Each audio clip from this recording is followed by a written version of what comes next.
तो दोस्तों नमस्कार, स्वागत है एक बार फिर से आप सबके मेरे चैनल पे। दोस्तों इस वीडियो में हम जानेंगे जो हमारा इंस्ट्रूमेंट एंड सर्विस जो कंपनी है उस कंपनी का यानी कि आईपी ट्रांस जो है, इसका जो प्रेशर ट्रांसमीटर आता है इसका कॉन्फ़िगरेशन किस तरीके से किया जाता है, यानी कि एलआरबी किस और यूआरबी प्रोसेस वेरिएबल का यूनिट और भी जो सारे सेटिंग है इसमें वो किस तरीके से इसमें कॉन्फ़िगर करते हैं। उसके पहले हम इसका थोड़ा सा बेसिक जानकारी आपको बता देते हैं कि ये जो है हमारा ट्रांसमीटर है प्रेशर ट्रांसमीटर। तो ये प्रेशर ट्रांसमीटर है, इंस्ट्रूमेंट एंड सर्विस इसका कंपनी है, यहाँ पर लिखा हुआ पूरा डिटेल इसका नेम प्लेट पर दिया हुआ है। और ये है एब्सोल्यूट प्रेशर ट्रांसमीटर और इसमें मॉडल नंबर दिया हुआ है ISPT 200। तो ये जो है दोस्तों एब्सोल्यूट प्रेशर ट्रांसमीटर का मतलब हो गया कि ये नेगेटिव प्रेशर मेजरमेंट करने के लिए है, यानी वैक्यूम प्रेशर मेजरमेंट करने के लिए इसको यूज़ किया जा रहा है। तो ये प्रेशर ट्रांसमीटर है और यहाँ पे देखेंगे ऊपर ये डिस्प्ले है और डिस्प्ले में 3 बटन दिए हुए हैं, यानी कॉन्फ़िगरेशन करने के लिए। एक जीरो, एक जेड, एक एस है, यानी जीरो एस पेन, और ये यहाँ पे एक दिया है एम फॉर मेनू।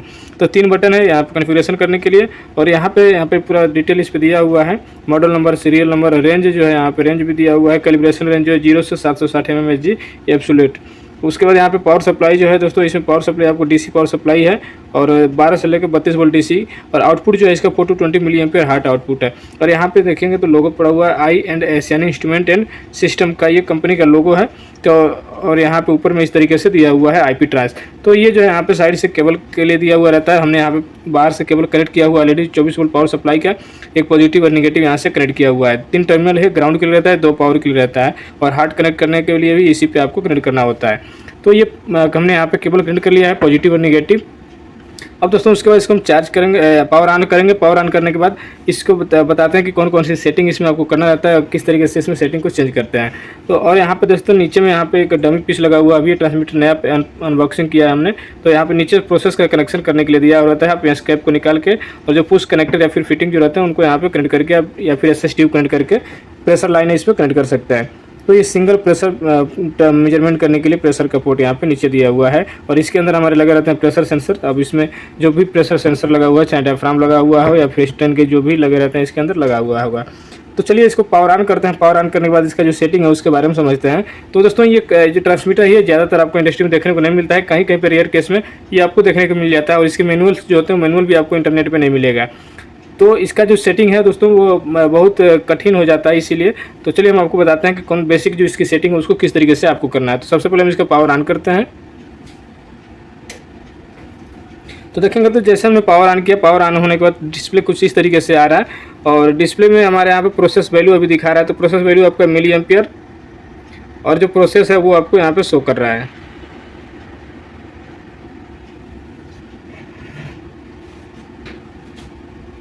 देखेंगे यहाँ पे अभी मिली एम्पियर भी दिखा रहा है, और mmHg में इसका यूनिट सेट हुआ है प्रेशर का, तो प्रेशर भी दिखा रहा है। तो चलिए अब इसका मेनू में जाने के लिए हमको जैसे मान लीजिए बेसिक जो हमें करना रहता है कि LRB URB सेट करना रहता है, प्रोसेस वेरिएबल का यूनिट जो है वो सेट करना रहता है, और आउटपुट की सेटिंग वगैरह हमें देखना होता रहता है कि आउटपुट कौन सा है, यानी कि लीनियर है कि स्क्वायर रूट है, तो वो हमें इसमें सेट करना रहता है। तो सबसे पहले इसका प्रोसेस में यानी कि मेनू में जाने के लिए आपको क्या करना रहता है कि यहाँ पे जो जेड बटन जो है, जेड बटन को आपको दबा के रखना होता है 2 से 3 सेकंड। तो जेड बटन को हम 2 से 3 सेकंड दबा के रखेंगे।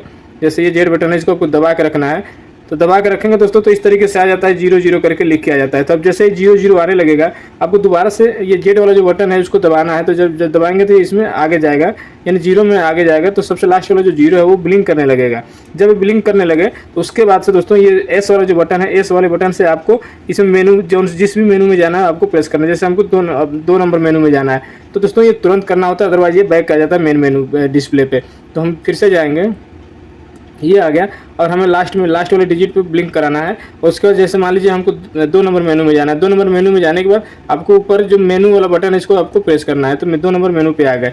अब ये 2 नंबर जो मेनू रहता है ये होता है प्रोसेस वेरिएबल का यूनिट सेटिंग करने के, यानी यूनिट जो नीचे mmHg है, अगर आप इसको चेंज करना है तो उसके लिए रहता है। तो चेंज करने के लिए आपको देखिए यहाँ पे एस वाला जो बटन है इसको 2 बार प्रेस करना है, 1 2, इस तरीके से जब चेंज करेंगे तो देखिए ब्लिंक करने लगा। अब आप इसको चेंज कर सकते हैं, PSI लिखा हुआ है, अभी नेक्स्ट करेंगे तो बार आएगा, फिर M बार आएगा, और उसमें बहुत सारे जितने प्रेशर के जो यूनिट होंगे या फिर टेम्परेचर का भी यूनिट आ जाएगा, इसमें आ जाता है सारा का सारा। इसमें kg हो गया या फिर जितना भी प्रेशर का यूनिट होता है टोटल इसमें। अभी देखिए डिग्री सेंटीग्रेड भी दिखा रहा है, डिग्री फ़ारेनहाइट, तो सेंटीमीटर mm, ये सारा यूनिट जो है वो इसमें आने लगेगा। तो आपको जो भी यूनिट इसमें सेट करना है आप उसको सेट कर सकते हैं।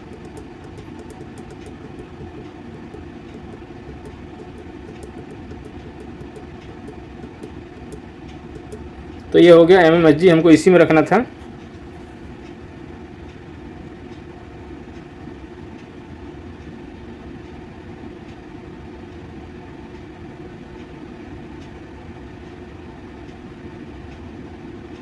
अब दोस्तों ये जो एम वाला बटन है इसको आप दबा के इसको सेव कर सकते हैं।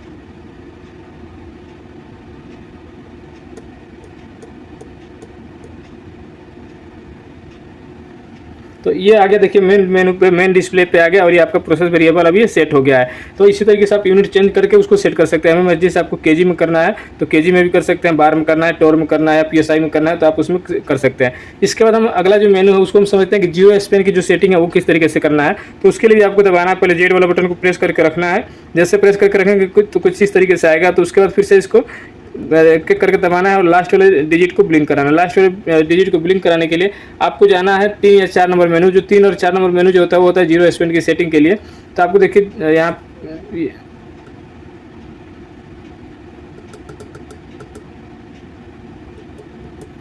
पे 2 नंबर करेंगे। 2 नंबर में घुस के आप मेनू में चले जाएंगे। मेनू में देखिए, और मेनू में आगे जाने के लिए, नेक्स्ट मेनू में जाने के लिए एम दबाएंगे तो अभी यहाँ पे देखिए 2 नंबर दिखा रहा है। फिर से अगर इसको दबाते हैं तो नेक्स्ट मेनू में जाएगा। ये 3 नंबर मेनू हो गया। 3 नंबर मेनू जो होता है वो आपका एलआरबी के लिए होता है। एलआरबी में देखिए हमारा 0 सेट किया गया है, 0 एमएमएचजी। अब दोस्तों इसमें जो डेसिमल पॉइंट है यानी दशमलव की वैल्यू जो अगर आपको शिफ्ट करना है तो उसके लिए आपको क्या करना है कि ये जो बटन है इसको दबाते रहना है। ये 3 नंबर में जाने के बाद आपको जैसे डेसिमल पॉइंट को सेट करना है तो ये एस वाले बटन को आपको एक बार प्रेस करना है। जैसे एस वाला बटन प्रेस करेंगे तो एरो जो बटन है वो ब्लिंक करने लगेगा और जब ब्लिंक करने लगेगा तो जेड वाले बटन को दबाना है। तो एक एक करके नेक्स्ट डिजिट आपका आएगा। तो दोस्तों जब ये ब्लिंक करने लगेगा एरो तो आपको फिर से जेड बटन दबाना है। तो नेक्स्ट आगे वाला डिजिट जो होता है बढ़ते जाएगा, ब्लिंक करते जाएगा और लास्ट में फिर से जब एक बार और दबाएंगे तो यहाँ पे जो देखिएगा नीचे डेसिमल पॉइंट जो है हर जगह का वो ब्लिंक करने लगेगा। अब जो है आपको डेसिमल शिफ्ट करने के लिए एस वाला जो बटन है उसको आपको प्रेस करना है। देखिए ये सिंगल पॉइंट ब्लिंक करने लगेगा। अब आपको 2 डिजिट के बाद रखना है तो एस वाला दबाएंगे तो आगे बढ़ते जाएगा। तो आपको 2 डिजिट पे करना है तो 2 डिजिट पे करके उसके बाद आपको इसमें सेव कर लेना है इसको।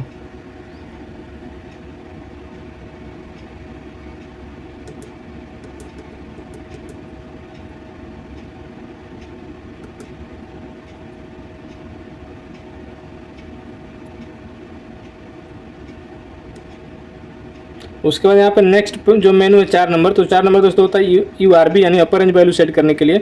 तो अपर रेंज वैल्यू यहाँ पे देखिए 760 सेट है। अगर आपको इसमें एडिट करना है, इसको चेंज करना है तो यहाँ पे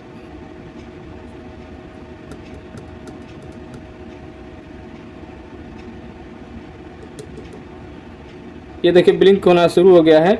और अब यहाँ पे ये जेड वाला बटन दबाएंगे तो यहाँ पे अगर नेक्स्ट जो डिजिट है उसमें जाएगा और एस वाले से आप वैल्यू को कम ज़्यादा करके इसको सेट कर सकते हैं। फिर मेनू दबाएंगे तो सेव होकर नेक्स्ट अगला मेनू में चला जाएगा। तो ये है हमारा 5 नंबर मेनू स्पेन है। फिर नेक्स्ट मेनू में जाएंगे एम वाले से, यहाँ पे 6 नंबर मेनू आ रहा है। तो 6 नंबर जो है हमारा यहाँ पे दिया हुआ अलार्म के लिए येस और नो, तो इसको हमको नहीं करना है। और यहाँ पे दिया हुआ है कि 8 नंबर मेनू, तो 8 नंबर जो मेनू रहता है वो होता है आउटपुट टाइप की सेटिंग। आउटपुट टाइप मतलब आउटपुट आपको किस टाइप का रखना है, लीनियर या फिर स्क्वायर रूट। तो यहाँ पे लीनियर है, अगर आपको स्क्वायर रूट में रखना है तो इसको दबाएंगे 2 बार इस बटन को, जहाँ पे SQRT देखिए आ रहा है और फिर से लीनियर पर करके आप इसको सेट कर सकते हैं। तो ये 0 फिर से आगे 0 पे आ गए हम इस तरीके से। उसके बाद थोड़ा देर आप अगर छोड़ते हैं स्क्रीन को तो नॉर्मली अपने आप ये बैक चला जाएगा मेन स्क्रीन पे। तो इस तरीके से इसमें जो बेसिक पैरामीटर है दोस्तों, इतना ही ढेर सारा पैरामीटर इसमें दिया हुआ नहीं है। आपका LRB सेट करने के लिए, URB सेट करने के लिए, प्रोसेस वेरिएबल के यूनिट सेट करने के लिए और डेसिमल पॉइंट चेंज करने के लिए इतने ही सारे बेसिक इसमें पैरामीटर दिए हुए हैं। तो दोस्तों अगर इसके अलावा कुछ और इसमें जानना है तो आप हमें कमेंट करके पूछ सकते हैं। और अगर वीडियो अच्छा लगे वीडियो को लाइक जरूर करें। मेरे चैनल पर नए आए तो चैनल को प्लीज़ जरूर सब्सक्राइब करें।